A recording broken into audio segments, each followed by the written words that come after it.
আমরা দাহুয়াতে কিভাবে আমরা পিছনের ভিডিওগুলো দেখবো সেই সেটিংটা আজকে দেখাবো। তো আমরা প্রথমে রাইট বাটনে ক্লিক করবো, মেনুতে আসবো, সার্চে আসবো, তারপর সার্চে আসার পরে এই যে এখানে সবকিছু হবে। এই পুরাটা যদি সবুজ কালার থাকে, ঠিক আছে, সবুজ কালার থাকা মানে হচ্ছে রেকর্ডিং হয়েছে। এই যে সবুজ দেখা যাচ্ছে এখন থেকে রেকর্ডিং হয়েছে।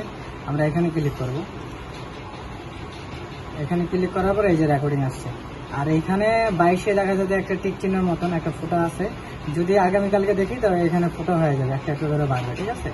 আর আমরা এখানে 4টা ক্যামেরা দেখতেছি, যদি আরও একটা দেখি তাহলে এখানে 5-এ দিব, তখন 5 নাম্বারটা চলে আসবে, ঠিক আছে।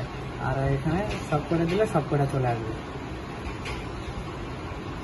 ঠিক আছে। যেহেতু আমাদের 4টা ক্যামেরা লাগানো আছে, 5টা ক্যামেরা লাগানো আছে, তো আমরা 5টাই দেখব,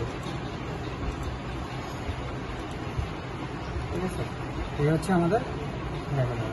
আর পেছনে এইভাবে চলে যাবো আবার ঠিক আগে।